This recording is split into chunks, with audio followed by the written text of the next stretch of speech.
আল্লাহ নবী যখন মক্কা জমিনে এসে বলল লা ইলাহা ইল্লাল্লাহ আনা মুহাম্মাদুর রাসূলুল্লাহ, মক্কা মানুষেরা মানা তো দূরের কথা, আমার নবী পাকের উপরে জুলুম শুরু করে দিল। আল্লাহ নবীর উপরে অত্যাচার করতে লাগলো। এই নওজওয়ানেরা, তরুণীরা, বাপেরা, আল্লাহ নবী যখন মক্কা জমিনে এসেছে, নবী আমার দেখতে লেগেছে মক্কার আবু জেহেল, উতবা, সাইবা এরা সব নেতৃত্ব, লিডারশিপ দিতে লেগেছে। আর এলাকার মানুষেরা সব এদের তাবেদারি করতে লেগেছে। নারী কন্যা সন্তান হলে তাদেরকে জ্যান্ত জ্যান্ত পুঁতে দেওয়া হতো। এ যুবকেরা, কন্যা সন্তান তো ইজ্জত পেত না, কন্যা সন্তান তো সম্মান পেত না। তাই আমার নবী পাক সাল্লাল্লাহু আলাইহি ওয়াসাল্লাম প্রথম বলেছিলেন লা ইলাহা ইল্লাল্লাহ আনা মুহাম্মাদুর রাসূলুল্লাহ।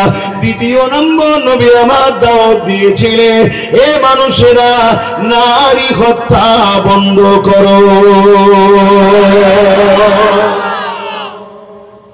ইসলামের দ্বিতীয় মেসেজ নারী হত্যা বন্ধ করো।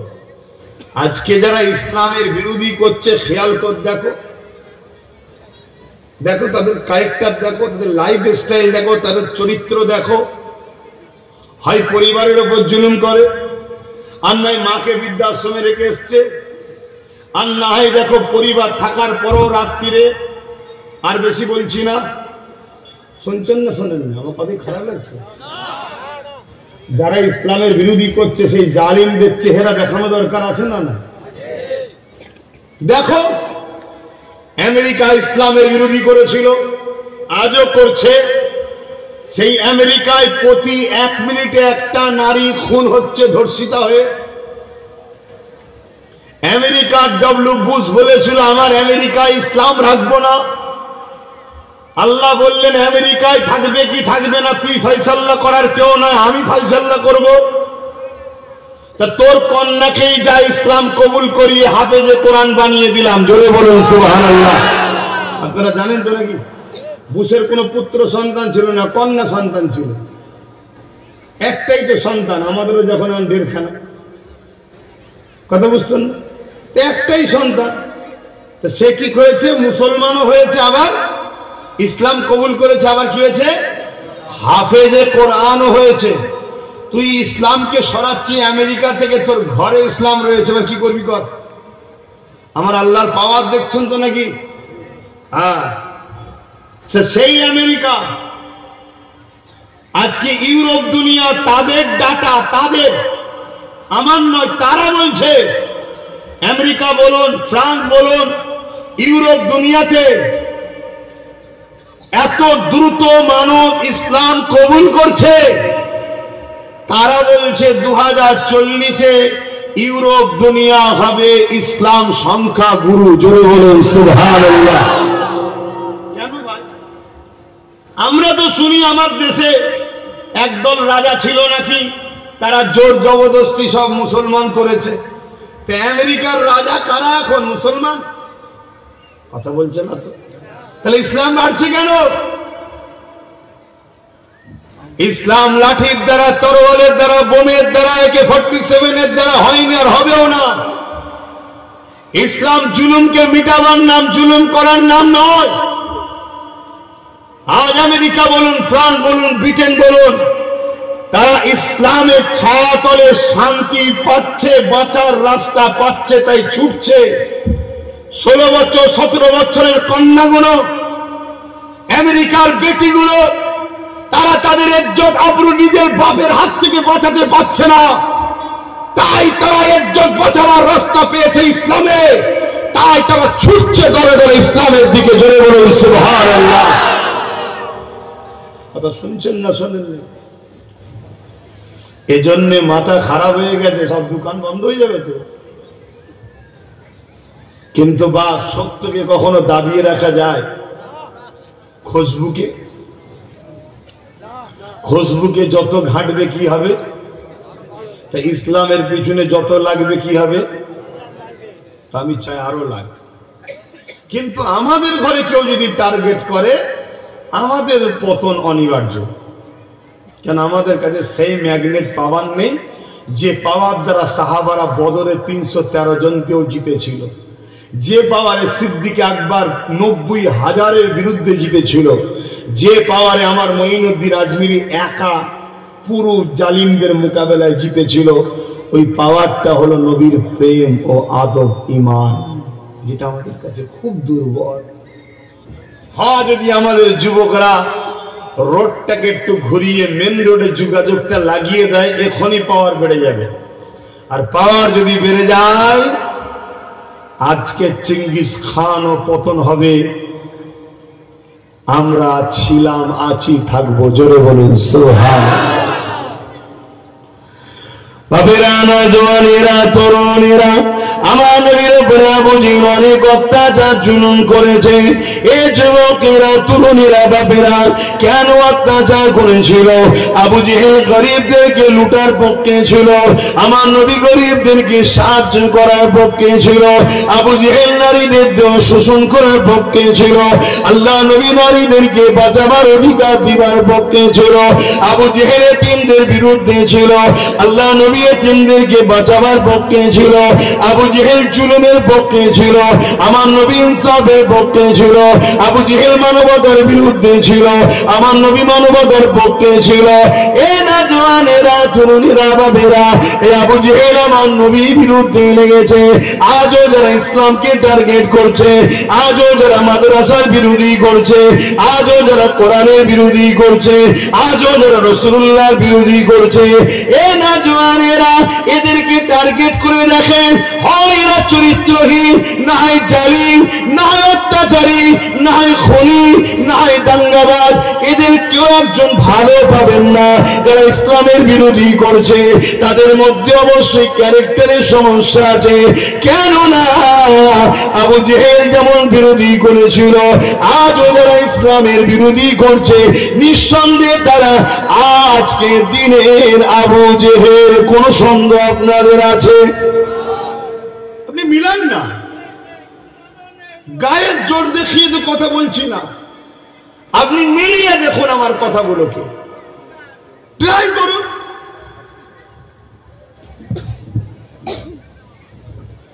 এ নওজওয়ানেরা, বাবেরা, তরুণেরা, আমার নবী পাকের প্রেমিকেরা, এ নওজওয়ানেরা, আমার নবী পাক যখন ইসলামের মেসেজটা দিতে লাগলো, ইসলাম কাকে বলে এটাও জেনে রেখে দেন। ইসলাম দাড়ি, টুপি, নামাজ, রোজার নাম শুধু নয়, এগুলো অনেক পরের বিষয়।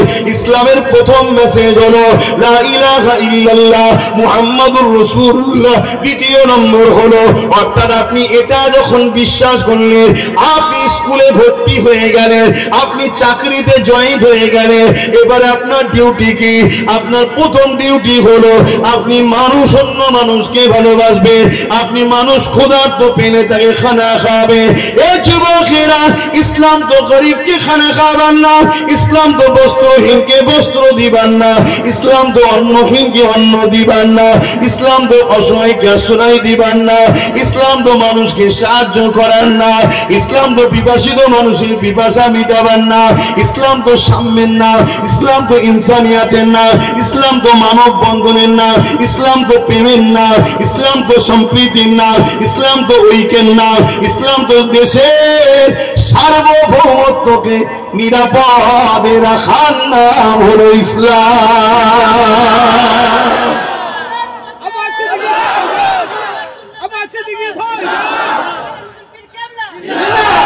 ইসলাম কাকে বলে? মাতৃভূমিকে ভালোবাসার নাম ইসলাম। নিজের মাতৃভূমিকে সার্বভৌমত্ব নিরাপদে রাখার নাম ইসলাম। আজ আমাদের প্রতিবেশী দেশ বাংলাদেশ হুঙ্কার দিচ্ছে বারবার। অবশ্যই তাদের মধ্যে যারা এই হুঙ্কার দিচ্ছে বা আমার দেশে যারা এগুলো নিয়ে হই হই করছে, আমি জানি এটা সম্পূর্ণ একটা নাটক চলছে বিশেষ রাজনীতির নেতাদের রুটি শাকার জন্য। যারা সেন্টারে বসে আছে খেয়াল করে দেখুন, তারা এতদিন পাকিস্তান পাকিস্তান পাকিস্তান করে রাজনীতি রুটি শেখছিল। পাকিস্তানের হাওয়া এখন নেই, আর শুনছেন না শোনেন না? এখন এদের পিছনে লেগেছে আর স্বাভাবিক আমার দেশের অমুসলিম ভাইয়েরা জানে বাংলাদেশ মানে মুসলিম বেশি, তাদেরকে বুঝাবে দেখেছ কিভাবে ওরা বলছে ওদেরকে জব্দ করতে গেলে এদেরকে দরকার, বুঝছেন না? বোঝেন? এটা সম্পূর্ণ একটা রাজনীতি। তাই এ মঞ্চ বিষয়ে আমি ডিসকাস করতে চাইছি না, কিন্তু আমি বুঝাতে চাইছি কেমন ধোঁকা দিচ্ছে। দেখো এই জায়গায় দাঁড়িয়ে থেকে আমি একটাই মেসেজ দেবো, দেশের সার্বভৌমত্বকে নিরাপদে রাখা এর নামও ইসলাম। জোরে বলুন সুবহানাল্লাহ। আমার দেশের এক বিঘা জায়গা আমার দেশের অন্য কোনো প্রতিবেশী দেশ নিয়ে নিক, সে যদি মুসলমানও দাবি করে আমার ধর্ম বলছে তুই আমার ভাই কলেমার হতে পারিস, কিন্তু ধর্মের জায়গায় আমার দেশের এক বিঘা জায়গা আমি দিতে পারি না, একে নিরাপদে রাখার নাম ইসলাম। জোরে বলুন সুবহানাল্লাহ। কিন্তু এদিকে চীন তিব্বত পর্যন্ত ঢুকে পড়ছে, আমাদের সাহেব ঘুমোচ্ছে, ঘুরে ঘুরে বেড়াচ্ছে। এ কথা বুঝছেন না? বোঝেন না? ওখানে তো মাথা গলাবেন, এখানে ওখানে গলালেই ঝাড়বে। কথা শুনছেন না? শোনেন। কিন্তু একজন ইমানদার হিসেবে বলে যাচ্ছি, চীনের মতো শক্তিকেও আমরা পায়ের তলাতে রাখি যাদের দিলে ইমানের পাওয়ার আছে। জোরে বলুন সুবহানাল্লাহ। কিসের তো শক্তি? আমেরিকার দাদা দুনিয়াকে আগুন লাগিয়েছে, দুনিয়াতে বোম্বিং চার্জ করেছে, দুনিয়ার অসহায় হাজার হাজার লক্ষ লক্ষ গরিব বাচ্চাদের খুন করেছে। আজকে সেই আমেরিকার দাদা তার দেশে এমন করে যে আগুন, যে দাবানল লেগেছে, ওই দাবানলের আগুন ঠান্ডা করতে করতে এক সপ্তাহ হয়ে গেছে, এখনো বাড়ছে না। পানি কমে গেছে, পানি পাচ্ছে না, বলছে আগুনের তাপমাত্রা আরো বাড়ছে। কই গো দাদা, ঠান্ডা হয়েছে না হয়নি? যাও না ঠান্ডা করো। অতএব যাদের সিনাই আল্লাহর ভরসা, নবীর প্রেম আদব থাকে, তাদের কাছে আমেরিকা হোক আর চীন হোক, আমার দেশের মোকাবেলায় যখন আসবে আমরা তাদেরকে পায়ের তলায় রেখে গলায় পা দিয়ে লাগাবার ক্ষমতা রাখি। জোরে বলুন সুবহানাল্লাহ। ইমানদারের কথা বলছে। কিন্তু এইরকম সব নরমাল গুলো সব নেতাজিদি হয়ে যায়, তো মারবেই তো। বাংলাদেশ বলবে না কি? শুধু বলছে ছাতি আছে, ছাতি কি ধুয়ে খেয়ে খাই নাকি? ছাতির ভেতরে কলজেটা কতটা আছে বল? শুনছেন না? শোনেন। কলজেটা কত সাইজ আছে বল? আমাদের কলজে দেখলে মাথা খারাপ হয়ে যায় না? এমনি কলজে খায় কি খান না? তবে হালালটা খায়, হারামটা না। খাবেন ভালো জিনিস। যাদের রক্ত শূন্যতা হয়ে যায়, কলিজা খেলে রক্ত তৈরি হয়। জোরে বলুন সুবহানাল্লাহ। সৃষ্টিকর্তা যখন হালাল করেছে আলহামদুলিল্লাহ খায়, আর খেয়ে বলি আলহামদুলিল্লাহ, কিন্তু কাউকে জোর করি না। ঠিক না বেটি? যে বোঝে না সে না খায় না কি। তবে কিন্তু দাম বাড়ছে কেন? হ্যাঁ, দাম বাড়ছে কেন? ও লুকিয়ে লুকিয়ে। আচ্ছা বাবেরা, নওজোয়ান তরুণেরা, এ নবী পাকে প্রেমিকেরা, আল্লাহ নবী, নূর নবী, দয়া নবী, ইনসাফের কথা, ইনসানিয়াতের কথা, মানব বন্ধনের কথা, প্রেমের কথা, গরিবদের অধিকারের কথা। লেবার না কর্মজীবনে কাজ করবে, তার গায়ের ঘাম শুকাবার আগে এ আবু জেহেল তাদের ঋণকে পরিশোধ করতে হবে। এই কথা যখন নবী পাক শোনাতে লেগেছে, আল্লাহ নবীর বিরুদ্ধে আবু জেহেল লেগে গেছে, উতবা সাইবা লেগে গেছে। আমার নবী পাককে নানা দিক দিয়ে কষ্ট দিয়েছে, কত কষ্ট দিয়েছে। আল্লাহ নবীকে জানে পর্যন্ত মারতে চেয়েছে। আমার নবী পাক পাহাড়ে চলে গেছে, ওখান থেকে রাত্রিরে দিনে মেসে দেয় আল্লাহ নবী, নবী দয়া নবীকে কুয়া খুলেছে ফেলে দেবে বলে, কিন্তু এই কুয়াতে আবু জেহেলই পড়ে গেছে। যতই রসিয়ানে কম পড়ে যায়, আল্লাহ নবীকে আবু জেহেল ডাকতে বলল, এ আমার চালা চামান্ডারেরা, আমার মুহাম্মদ ছাড়া এখান থেকে তুলতে কেউ পারবে না। কেন? আমি আবু জেহেল বুঝতে পেরে গেছি এই কুয়াটা মুহাম্মদ রসুলের জন্য খুঁজেছিল, আর আমি নিজেই পড়ে গেলাম। এ না জওয়ানেরা, আর যদি কেউ ক্ষমতার অন্ধকারে গিয়ে ইসলাম ইসলামের বিরুদ্ধে যায়, যে কুয়া সে খুঁড়ছে আজকের মতো সেও কিন্তু এই কুয়াতেই পড়বে, আগামী দিন জেনে রাখবেন। আমি থাকবো কি জানি না, কারণ আমার কতদিন হায়াত আছে জানি আল্লাহ জানে। যদি আজকে পর্যন্ত থাকে, কালকে যদি চলে যাওয়ার সময় চলে যেতে হবে, ঠিক না বেটি? কি আপনারা থাকতে চান নাকি? চাইলেও তো উপায় নেই। তাহলে খুশি মনে বলি আল্লাহ রেজি আছে, ঠিক না বেটি? আমি যখন জানি আমারটা নিয়েই নেবে, তাহলে আমি যদি চালাক হই কি বলবো? আল্লাহ আমি রেডি আছি, রেডি আছে। আর যদি 2 নম্বর হই, চেষ্টা করব কি করে ছিনিয়ে রাখা যায়, কিন্তু রাখা যাবে না 100%। খুশি মনে যদি যাও, আল্লাহ নিয়ে গিয়ে শান্তির জায়গায় রাখবে।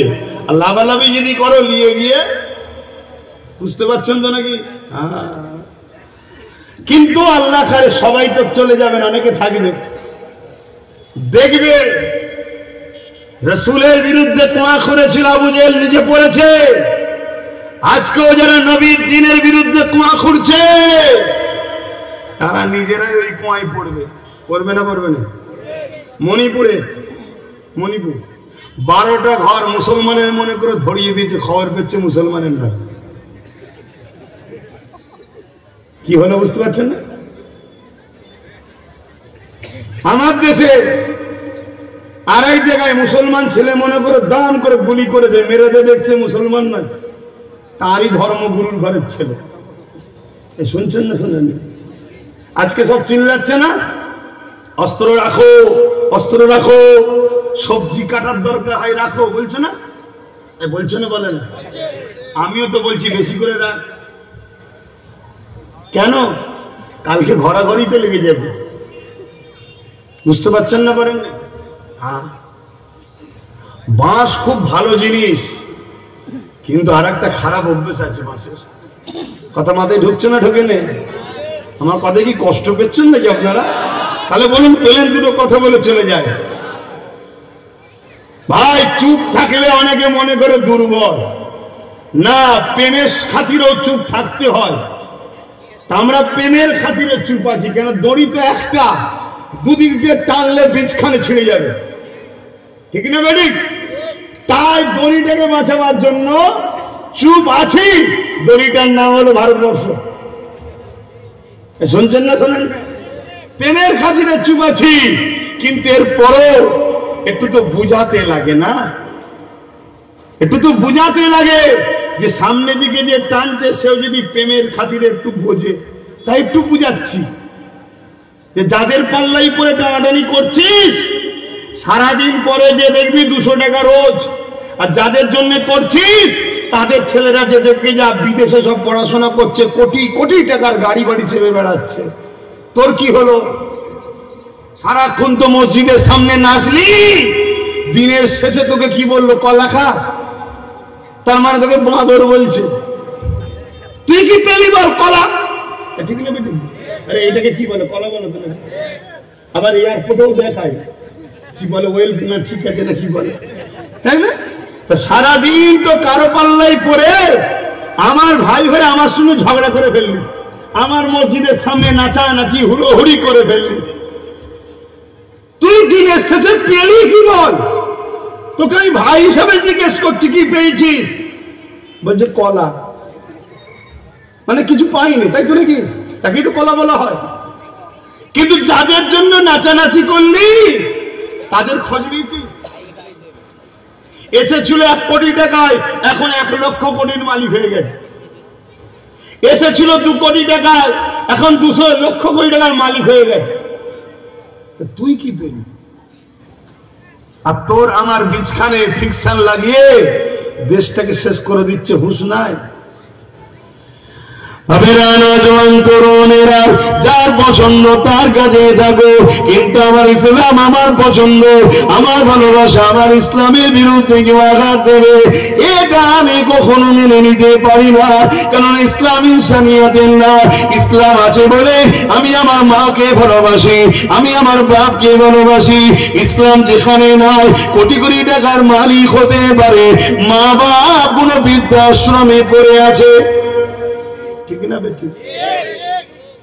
এ যুবকেরা, তরুণেরা, ইসলাম আছে বলে আমি আমার পরিবারকে ভালোবাসি। ইসলাম যদি না থাকতো পরিবারের চোখে দাঁড়ালে আরো হাজার পাপ করে বেড়াতাম। কিন্তু ইসলাম আমাকে শিখিয়েছে তুমি তোমার পরিবারকে ধোঁকা দিও না। তাই আমি আমার পরিবারকে পিয়ার করি, ভালোবাসি। যারা ইসলামের মধ্যে রয়েছে তারা তাদের পরিবারকে ধোঁকা দেয় না, পরিবার ও স্বামীকে ধোঁকা দেয় না। যেখানে ইসলাম নাই সেখানে 1-2 বছরের রিলেশন আবার ইদি খুদি হয়ে যেতে লেগেছে। এ যুবকেরা, তরুণীরা, বাপেরা, এ নবী পাকের প্রেমিকেরা, ইসলাম আমাকে ইনসাফ শিখিয়েছে, ইসলাম আমাকে ইনসানিয়ত শিখিয়েছে। কিন্তু আবু জেহেল সহ্য করতে পারল না, আমার নবী পাকের পিছনে লেগে গেল, অনেক জুলুম অত্যাচার করেছে। এমনকি আমার নবী পাককে জানে পর্যন্ত মেরে দিবার প্ল্যান করেছে।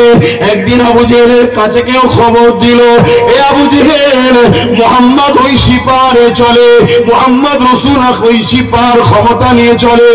এক কাজ করো, পৃথিবীর বিখ্যাত একজন জাদুকর রয়েছে যার নাম হলো হাবিব ইয়ামানি।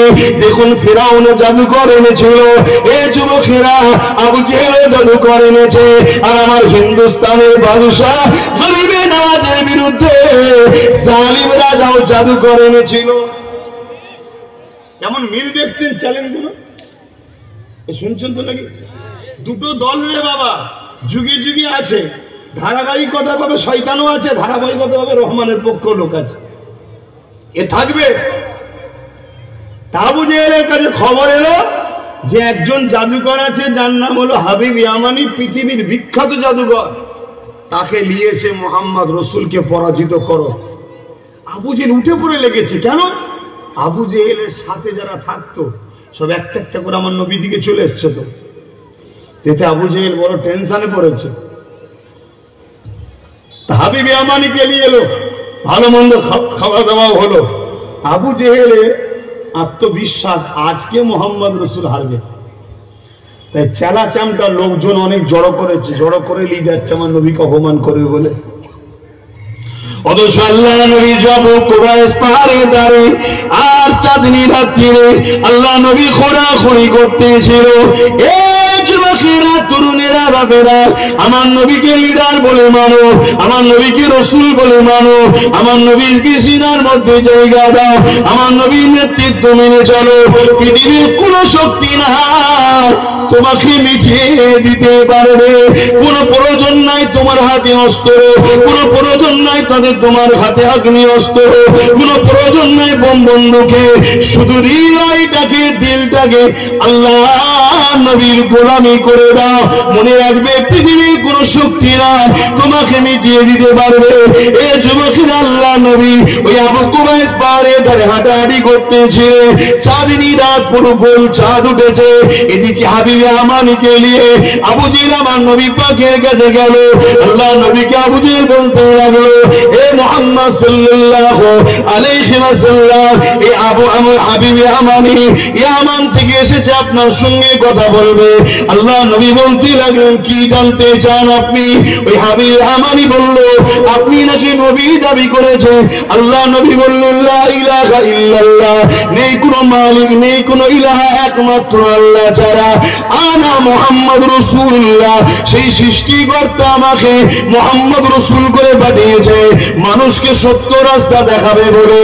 এ যুবকেরা এই কথাটা শোনার সাথে সাথে ওই হাবিব ইয়ামানি বলল, আসমানে কিছু করে দেখাও। আসমানে, জমিনে দেখতে চাইল না কেন বলে? জাদুঘররাও জানে জমিনে জাদু হয়, আসমানে। এখন অনেক চমৎকার বাবা বেরিয়েছে না, চমৎকার বাবা খাতায় লিখে বলে দিচ্ছে, তুই এই খেয়েছিস, তোর ঘরের দরজার গোড়ায় এই গাছ আছে। হ্যাঁ, বাবাকে বলো না, তুমি যদি ঠিক হও, চাঁদটা উঠেছে, শুধু এক বেগদা সরিয়ে দাও। শুনছেন না? তাই বুঝছেন না? আর আমরা মোস্তফা জানে রহমতের গোলাম, আমার নবী কি করেছে শুনবেন না? শুকরিয়া আল্লাহ, কোটি কোটি শুকরিয়া মালিক, তুমি আমাকে মোহাম্মদ রসুলের উম্মত করেছ। বলুন আলহামদুলিল্লাহ। আপনারা খুশি নয়? বলুন না আলহামদুলিল্লাহ। চমৎকার দেখে ছুটে লাভ নেই, আকাশে মানুষ উঠছে দেখে কিচ্ছু লাভ নেই। শুধু বলো না একবার সূর্যটা ডুবে গেছে, একবার তুলে দেবো, সব জীব বেরিয়ে পড়বে। আমেরিকার ডোনাল্ড ট্রাম্পকে দেখো, আমাদের সাহেব বুঝতে পারছেন না, ওনাকে ডাকেন। রাশিয়া, চীন সব ডেকে এক জায়গায় নিয়ে আসেন, নিয়ে এসে বলেন তোমরা তো সব সুপার পাওয়ার গো, সব কটা সুপার পাওয়ার, 50টা হোক 60টা হোক যা আছে। আবার ওই আর এক শয়তান এখন ক্যান্সারে পড়েছে, নেতাহু না কি বলে, জানেন তো নাকি? খবর রাখেন না? মাঝে মাঝে খবর রাখবেন, সব সুপার পাওয়ার লোকেদের খবর রাখতে হয়, কে কেমন হালে আছে না আছে। তা আমি একটু খবর রাখলাম, শুনলাম নাকি বেটার বেশি কিছু হয়নি, একটু ক্যান্সার হয়েছে। এখনো ঠিক হয়নি, আরো অনেক বাকি আছে। দাঁড়া না রে বাবা, এত ঘেমড়ে যাচ্ছিস, এই তো সব 4টে বাজে, 4:30 শেষ হবে। কি বলছি বুঝতে পারছেন তো? এই ঘড়ির 4:30 না, সময় বুঝে যাবে, সব বুঝে নাও, সব বুঝে নাও, কোন চিন্তা নেই। যাদের দিনে আল্লাহ রসুল আছে কোন টেনশন নাই। কামান দেখাবি, কামানের সামনে জান্নাত দেখতে পাবো, আগে চলে যাবো। জোরে বলুন আল্লাহ।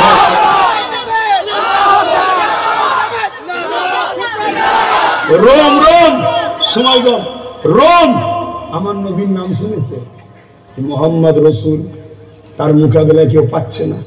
কেন? নবী তো বোম বন্দুকে লড়াই করেনি। নবী তার মুখের মিষ্টি ভাষা, নুরানি চেহারা, নুরানি আখলাক, নুরানি নজর, ঈমান ভালোবাসায় যার দিকেই তাকায় সেই দিওয়ানা হয়ে যায়। জোরে বলুন সুবহানাল্লাহ। কিন্তু রোম মনে কর, তৎকাল সময় রোম ছিল পৃথিবীর সবথেকে শক্তিশালী, কিন্তু বদমাইশের বাচ্চা ছিল। ওই গ্যালারি করে গরিবের ঘরের ছেলেদেরকে ছেড়ে দিত আর বাঘ ছেড়ে দিত, বলে রাই কাট। গরিবের ঘরের ছেলে পাড়াত্তরা মরে যেত, আর সব ভিআইপিরা বসে বসে হাততালি দিত। আপনারা হাততালি দেন তো নাকি? হ্যাঁ, হাততালি দেবেন না। আর যদি কখনো প্রয়োজন হয় এরকম দেবেন, আমার দিকে দেখুন, এইটা। কেন? মদিনার নবাবিতে একদিন আমার নবী অবর্তমানে এক মীমাংসায় গেছিল, অত খুলে বলার সময় নেই। মীমাংসায় গেছিল, কি হবে, আসরের নামাজ চলে যাচ্ছে, আবু বকর সিদ্দিক ইমামতির জায়গায় দাঁড়িয়ে গেছে, সাহাবা হুজুররা দেখছে নবী আসছেন। তো সাহাবা সামনের কাতারের সাহাবীকে কি করে জানাবে? হাতের উপরে হাত রেখে আওয়াজ দিয়েছিলেন, একটার পর একটা কাতার খালি হচ্ছে। আর সিদ্দিক আকবর নামাজ পড়াচ্ছেন, কোরআন তেলাওয়াত করতে করতে দিবানা হয়ে গেছে, তেলাওয়াতই করে যাচ্ছে। তখন পুরো নবাবির মধ্যে সব সাহাবার একসাথে হাতের উপর হাত মারছে। হযরত সিদ্দিক আকবর বলেন, এত আওয়াজ কিসে? তখন হুজুর পিছন হলেন, পুরো ঘুরে গেলেন, শোনেন, পুরো ঘুরে গেলেন, ঘুরে দেখছে কামলিওয়ালা। জোরে বলুন সুবহানাল্লাহ। আল্লাহ নবী ইশারা করলেন, নামাজ তুমি কমপ্লিট করো। সিদ্দিক আকবর দাঁড়ালেন না, ফিরে গেলেন, আল্লাহ নবীকে আগিয়ে দিলেন। আল্লাহ নবী ওখান থেকে দাঁড়িয়ে বাকি যে নামাজটা ছিল ইমামতি করলেন। সাহাবা হুজুররা সবাই নামাজ নবীকে ইত্তেদা করে নামাজ পড়লেন। জোরে বলুন সুবহানাল্লাহ। কেউ ফতোয়া দেবেন নাকি? আবু বকর সিদ্দিক কাবা থেকে মুখ ঘুরে গেছে, নামাজ হবে না? কাবা থেকে মুখ ঘুরে কার দিকে গেছে? হ্যাঁ, আজকে কিছু মুসলমানদের মধ্যে মৌলী সাহেব দাঁড়িয়েছে, খারাপ নেবেন না, এরা তো মৌলী সাহেব নয়, এরা আমাদের ইমান চোর। এরা আমার নবীকে আমাদের মতো বলে, মরে গেছে বলে, শাফাত করতে পারবে না বলে, হায়াতুন নবী বলতে অস্বীকার করে। নবী নাকি আলিফ বেতে সে জানতো না, নবী নাকি ইলমে গায়েব জানে না, নবী 40 বছর বয়সে নবী হয়েছে, তার আগে নবী ছিল না। এসব ইসলামের দুশ্মনদের টাকা খেয়ে আমাদের ইমানকে চুরি করছে। কারণ যতদিন আমাদের দিলে নবীর প্রেম ও আদব থাকবে, পৃথিবীর কোন মা এমন সন্তান জন্ম দিতে পারে না যে আমাদেরকে মিটে দিতে পারে। শুনছেন তো নাকি? হ্যাঁ, আমরা সবাই জানি আমেরিকা পৃথিবীর দাদা, তাই তো নাকি? সেই আমেরিকা আজকে কি হালে আছে আগেই বললাম, শুনছেন তো? অবস্থা খুব খারাপ, এখন বাড়ছে, বাড়তে বাড়তে পুরো আমেরিকাকে খেয়ে ফেলবে, জ্ঞান তাবাকে জানে। কেন? আল্লাহর মার দুনিয়ার বাপ, ঠিক না বেটি? হ্যাঁ, তবে হ্যাঁ, ইসলামের ঘরের ছেলে হিসাবে আল্লাহর কাছে বলবো, আল্লাহ বাচ্চাগুলোকে তুমি হেফাজত করো। হতে পারে যে অন্য ধর্মের বাচ্চা, তারা তো বেগুনা, তারা তো কিছু জানে না, ঠিক না বেটি? কিন্তু অনেক সময় বাপের কর্মের ফল বাচ্চাকে ভোগ করতে হয় না, হয় না? কিন্তু তারপরও ইসলামের ঘরের জন্ম হিসাবে আমার নবীর দেখানো রাস্তায় কি বলবো, সন্ত্রাস মরে মরুক, বাচ্চাগুলোকে হেফাজত করো। কেন? বাচ্চাগুলো নির্দোষ। তো যাক, আমি আমার রাসূলুল্লাহর এই কথাটা বলে দিই, ঠিক না বেটি গো? হাবিবে আমানি বলল, আসমানে কিছু দেখাও। আল্লাহ নবী আকাশের দিকে মুখ তুলে, চাঁদ, পূর্ণিমার পুরো গোল চাঁদ। আল্লাহ নবী বলছে, হাবিবে আমানি, এই চাঁদটা দুটো করে দেবো। শুনছেন তো নাকি? চাঁদটা দুটো করে দেবো। একবার সুবহানাল্লাহ বললেন না কেন? আরে এটা বলতে গেলেও তো একটা পাওয়ার লাগে নাকি? এত বড় কথা বলতে গেলেও তো পাওয়ার লাগে। আজকে যারা বড় বড় ইসলামের বিরুদ্ধে লেগেছে শক্তিগুলো, তারা সবাই এক জায়গায় হলো। চাঁদ তো দূরের কথা, কোন জায়গায় একটা বাতি জ্বালাবো, আলো ল্যাম্প, সবাই মিলে উংলি ইশারা করে বল, ল্যাম্প একটু সর, একটু সর, একটু সরবে। কিসের এত তোদের গরম রে? গরম মেরে দেবে খুদা, সুধরে যা। আমি আমার দেশের হুকুমতকেও বলছি, ক্ষমতার অন্ধকারে ওয়াকফ সম্পত্তির উপরে হাত দিবার চেষ্টা করছো, মসজিদ, মাদ্রাসা, কবরস্থান, ঈদগাহগুলোকে মিটাবার চেষ্টা করছো। বাড়াবাড়ি ভালো, খুব বাড়াবাড়ি ভালো নয়। একতলা থেকে লাম মেরেছো, সবাইকে দেখাবে, দেখো আমি কেমন জিমন্যাস্টিক জানি, দেখো ভালো। 10 তলা থেকে মারতে যাবনি, একেবারে জিমন্যাস্টিক হয়ে যাবে। তা লুটছো, দেশের ক্ষতি করছো, গরিব গরিব বানাচ্ছো। দেশ, আমার ভারতবর্ষ আজ থেকে জিডিপিতে সব থেকে নিচেই নেমে গেছে। টাকার কোনো ভ্যালু নেই। ক্ষুধার্ত মানুষ বেড়ে যাচ্ছে হই হই করে। আমার ভারতবর্ষ আজকের দিনে 80 কোটি লোক ক্ষুধার্ত, 80 কোটি লোক। এই মুসলমান 80 কোটি আছে? মুসলমান তো সরকার বলছে 20 কোটি। তা 20 কোটি যদি মুসলমান হয়, তাহলে 80 কোটি থেকে বাকি থাকে 60 কোটি। এই 60 কোটি ক্ষুধার্ত কারা? এই 60 কোটি কারা? ভাই আমার, বন্ধু আমার, দূরে কাছে শোনো।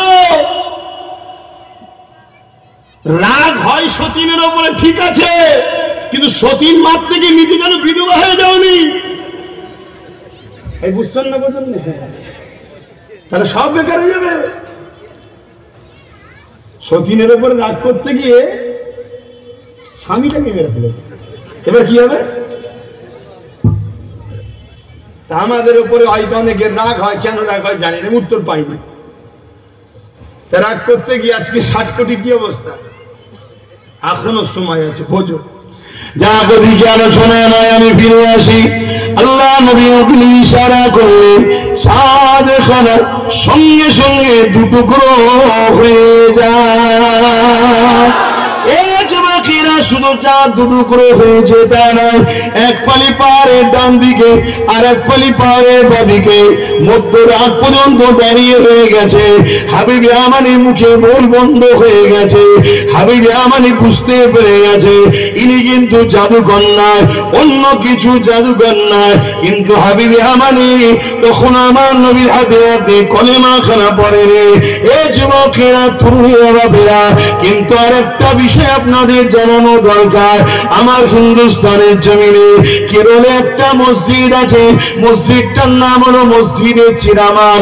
ওই চিরামানের একটা রাজা ছিল, ওই রাজাকেও রাজা চিরামান বলা হতো। তিনি কিন্তু ওই চাঁদনী রাত্রিরে সৈন্যদের নিয়ে খোলা আকাশের নিচে বসেছিলেন। যখন এই চাঁদ এখানে দুটুকরো হচ্ছিল, ওই চিরামান রাজা, আমার হিন্দুস্তানের কেরলের রাজা, তখন বসে বসে বসে বসে ওই চাঁদ দুটুকরো দেখে ঘাবড়ে যায়।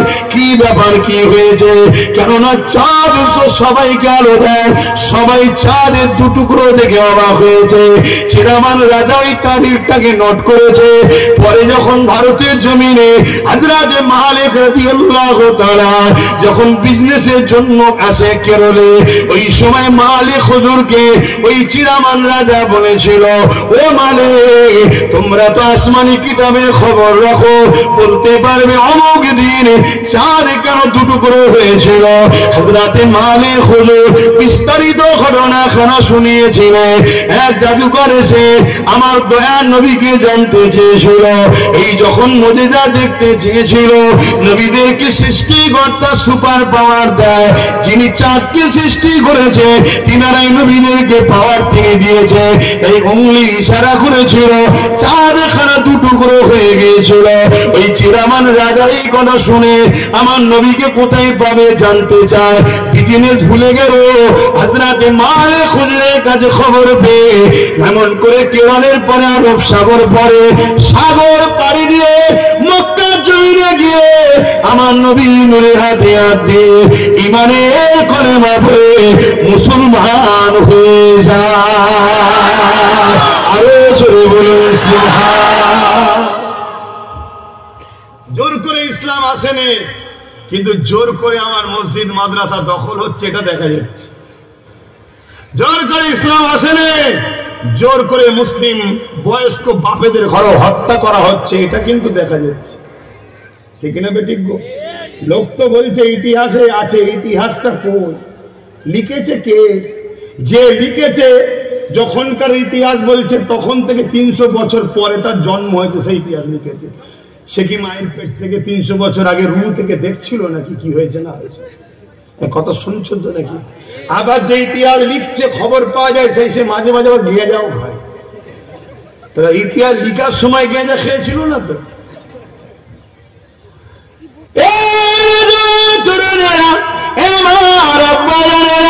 মন দিয়ে শোনেন, বুঝার চেষ্টা করেন। আল্লাহ পাক আমাকে বড় সৌভাগ্যবান করেছে, আখিরি নবীর উম্মত করেছে, ইসলামের ঘরে জন্ম দিয়েছে। আপনারা বড় সৌভাগ্যবান। নিজেকে চিনতে শেখে, এদিক ওদিক করলে হবে না। ইসলামের উপরে মজবুত থাকে। আল্লাহ নবী জানিয়ে দিলে যার প্রতিবেশী তার হাত দ্বারা সুরক্ষিত নয়, আমি রাসূলুল্লাহ জানিয়ে দিছি আমার উম্মত নয়। আপনি মুসলমান দাবি করবেন, আপনার প্রতিবেশী আপনার দ্বারা সুরক্ষিত হবে না। আপনি কিসের মুসলমান হতে পারলেন? মুসলমান তো সেই ব্যক্তি যার প্রতিবেশী তার দ্বারা সুরক্ষিত থাকবে। আমাকে বলতে দেন, আমরা পশ্চিম বাংলা ভারতের নাগরিক, আমাদের প্রতিবেশী হয় হিন্দু হবে, না আদিবাসী হবে, না দলিত হবে, না মতুয়া হবে। এই আমাদের প্রতিবেশী যখন সুরক্ষিত থাকবে না, আল্লাহ নবী বলছে তুমি কিসের আমার উম্মত? এই একজন মুসলমান হিসাবে আমাদের প্রতিবেশী যেই হোক না কেন, তার দেখাশোনা, তাকে ভালোবাসা, তার বিপদে সুখে দুঃখে সাথ দেয় আমার ধর্ম। হ্যাঁ, তার বিশ্বাস তার কাছে, তার ধর্মীয় কোন অনুষ্ঠানে আমি যেতে পারবো না, কেননা ইন্নাল মুশরিকিনা নাজাসুন। এ যুবকেরা, তরুণীরা, বাবুরা, তাই আমরা যেতে পারি না, কেননা শিরক হলো সব থেকে বড় গুনাহ। শিরকের কাজে কখনো অংশীদার হতে পারি না। কিন্তু আজকে বড় দুঃখের কথা, মুখে দাড়ি রেখে মাথায় টুপি দিয়ে দুনিয়ার স্বার্থে অনেকে শিরক কাজে লিপ্ত হয়ে যাচ্ছে। মনে রাখবে, আল্লাহর সঙ্গে শরীক করাকে শিরক বলা হয়। আল্লাহ তাদেরকে ছাড়বে না। আল্লাহ নবী, নবী দয়ার নবী হাবিবে আমানিকে যখন এই মুজিজা খানা দেখালো, হাবিবে আমানি তখন কিন্তু কলেমা পড়েনি। কিন্তু আবু জেহেল আগিয়ে এসে বলতে লাগলো, দেখলে মুহাম্মদ কত বড় জাদুকর। আল্লাহ নবী তখনই বলল। ওই সময় হাবিবে আমানি রেগে গিয়ে আবু জেহেলকে বলতে লাগলো, এ বেটা মূর্খ, তুমি বোঝো না, চুপ করো। কেন আবু জেহেল তো মূর্খ। হাবিবে আমানি জানেন নবী জাদুকর নয়। জাদুকর যদি হতো চাঁদের উপরে জাদু চলতো না। এই নবী পাক সাল্লাল্লাহু আলাইহি ওয়াসাল্লামের দিকে হাবিবে আমানি আগিয়ে এলো। আগিয়ে এসে বলতে লাগলো, এ আব্দুল্লাহর বেটা মুহাম্মদ রাসূল, আপনি কি বলতে পারেন আমার অন্তরে একটা প্রশ্ন রয়েছে, যে প্রশ্ন আমাকে বড় কষ্ট, ব্যথা, বেদনা দেয়। ওই প্রশ্নটা কি বলতে পারবে? অন্তরের খবর জিজ্ঞেস করছে। শুনছেন তো নাকি?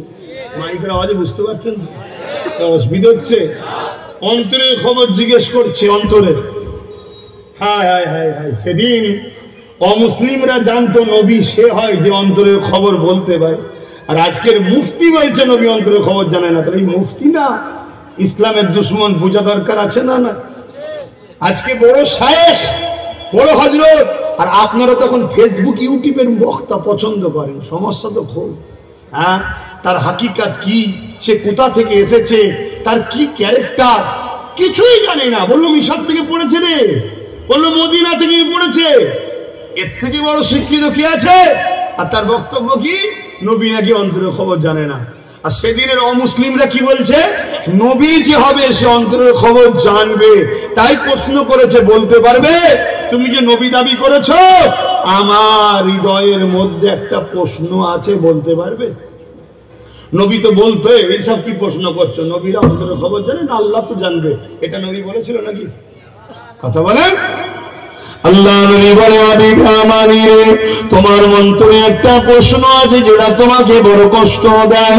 ওই প্রশ্ন এটাই, এ হাবিব আমানি, তোমার একটা 8 বছরের কন্যা রয়েছে, যে কন্যা হলো জন্মগত প্যারালাইসিস, সে চলতে পারে না, দাঁড়াতে পারে না। তাই তোমার অন্তরের প্রশ্ন হলো, কবে তোমার বাচ্চারা সুস্থ হবে? এই পেরেশানে তুমি রয়েছো। আরো জোরে বলেন সুবহান। হাবিব আমানির চোখের পানি আর রাখতে পারলো না, বেরিয়ে গেল। শুনছেন? কিন্তু তখনও কলমা পড়েনি। কিন্তু কথা এখনো শেষ নয়। হাবিব আমানি কলমা পড়েছিল তখন নয়, কথা এখন শেষ নয়। কিন্তু নামাজের ব্যাপার আছে, আর 10 মিনিট সময় আছে। আসেন একটু সালাম পড়ে দোয়া করতে বলি। ইয়া নবী সালাম।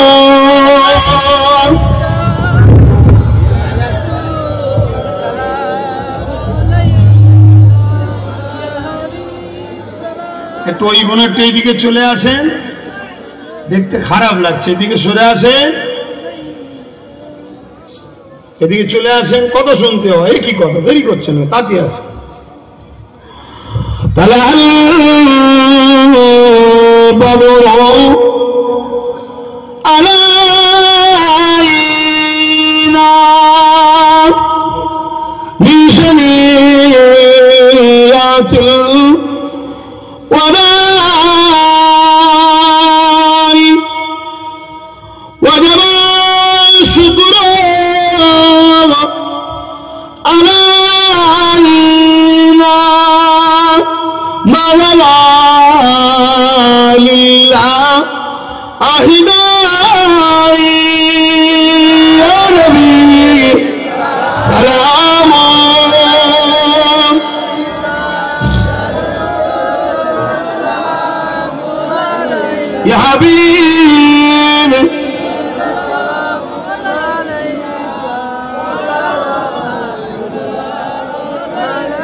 সব কিছু পারেন দেখিতে, মদের লাশ কবরে রাখিবে, লইবেন আপন করে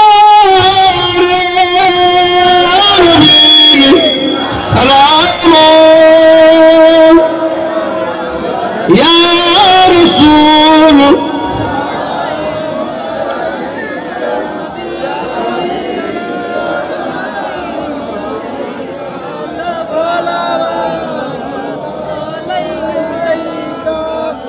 আজ সমাজে একটা কথা বলা হয়, দেখবেন অনেকে বলে চারিদিকে যা ভুল জুলুম অত্যাচার হচ্ছে, সবাই এক হয়ে যাওয়া দরকার। বলছেন না, বলেন?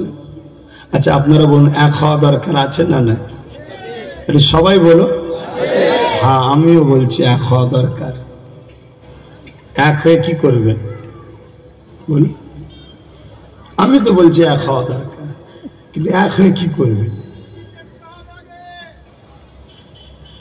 এক মুরব্বী বলছে মসজিদে ঢুকা হবে আগে, কথা ঠিকই, কিন্তু মসজিদে এক হয়ে ঢুকবেন বলছেন, কিন্তু আপনার সাথে যদি 10 জন মুনাফিক ঢোকে মসজিদে,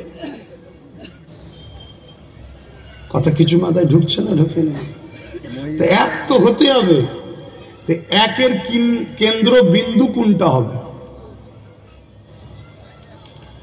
একের একটা তো লক্ষ্য হতে হবে, বিন্দু মূল, সেটা কি হবে? মুহাম্মাদুর রাসূল, জোরে বলুন সুবহানাল্লাহ। এক কাদের সাথে হবে? যারা নবীকে মরা জানে। এক কাদের সাথে হবে? যারা নবীকে হায়াতুন নবী বলতে, শাফাআতুন নবী বলতে, ওলি আউলিয়াদের শানে, গৌস পাকের শানে, খাজা হুজুরের শানে গুস্তাখি করে, তাদের সাথে। যদি এখন কি ক্ষতি হবে জানেন? আপনাদের প্ল্যান, পরিকল্পনা, ব্লুপ্রিন্ট সব দুশ্মনকে জানাবে। শুনছেন না শোনেন? আমাদেরকে মিটাবার শক্তি পৃথিবীর কারণে যদি আমাদের দিলে ঈমান থাকে, আর এই ঈমানটাকে লুটার জন্যে ছদ্মবেশী, দাড়ি টুপি বক্তাওয়ালাদেরকে ঢকিয়ে দিচ্ছে আমাদের মধ্যে। এই যে আমি দাঁড়িয়ে সালাম দিলাম, এলিও সমালোচনা আছে না? না, কেন সমালোচনা হবে? তুই তো মুসলমান, তুই তো নবীর উম্মত। আমরা তো দাঁড়িয়েছি অন্য কারোর জন্য নয়, মুহাম্মদ রাসূলের তাজিম সম্মানে আদবে দাঁড়িয়েছি, ঠিক না বেটি? তাহলে সমালোচনা কেন? না দরুদ বসে পড়লেন, সালাম দাঁড়িয়ে দিলেন কেন? দরুদ বসে পড়লাম, দরুদ পড়লে নেকি হয়, আর সালাম দিলে আল্লাহ বলছেন দরুদের বেলায় সল্লু, দরুদ পড়ো, আর সালামের বেলায় বলেছে ওয়াসাল্লিমু তাসলিমা, দিবার মতো করে দাও, সব থেকে উত্তম ভক্তি, ভালোবাসা, আদবের সাথে দাও। কেন? তুমি সালাম দেবে, আমার বন্ধু জবাব দেবে, তাই আদবের সাথে লাও। জোরে বলুন সুবহানাল্লাহ। তাহলে আমরা নবীকে সালাম দিচ্ছি, নবী জবাব দিচ্ছে না, দেন। কিন্তু যাদের ধারণা নবী দেখতে পাই না, তাদের বিশ্বাস হবে। আপনাদের কি ধারণা নবী দেখতে পাই না? পাই না, এটা সবাই বলে। হ্যাঁ, আবার অনেকে বলবে তোমরা শিরক করে ফেললে। কি বলবে? শিরক। কেন ভাই? না দেখতে তো আল্লাহ পাই, নবী দেখতে পাই বললেন কেন? আল্লাহ দেখতে পাই, এটা আশ্চর্যের বিষয় কিছু? এটা কোন আশ্চর্যের বিষয়? আমি এক গ্লাস পানি খেয়েছি, এটা কি আশ্চর্যের বিষয়? নরমাল বিষয়। তা আল্লাহ দেখতে পাচ্ছে তো নরমাল, কিন্তু মালিক। আশ্চর্যের বিষয় হলো মুহাম্মদ রাসূল দেখতে পাই। জোরে বলুন সুবহানাল্লাহ। এই দেখতে পাওয়াতেই তো আল্লাহর ক্ষমতা প্রমাণ হচ্ছে যে আল্লাহ তিনি সৃষ্টি করেছেন এমন যে আল্লাহ তো দেখতে পাই, তিনার সৃষ্টিকেও দেখার ক্ষমতা দিয়েছে। জোরে বলুন সুবহানাল্লাহ। এটাই তো আশ্চর্যের বিষয়, এটাই তো আল্লাহর সুপার পাওয়ার, মুহাম্মদ রাসূলকে আল্লাহ দেখার ক্ষমতা দিয়েছে। তাহলে আল্লাহ দেখে, নবী দেখে, দুটো এক না আলাদা? আলাদা। এক নয়, আলাদা। এক হলে তো শিরক হবে। আলাদা। আল্লাহ নবীকে দেখার ক্ষমতা দিয়েছে, নবী দেখে। আল্লাহকে কেউ ক্ষমতা দেয়নি, আল্লাহ খোদ মালিক। আমি আবার বলছি, এক হওয়া দরকার, ঠিক না বে ঠিক? কিন্তু মুস্তাফা জানে রহমতের প্রেমিকরা এক হও।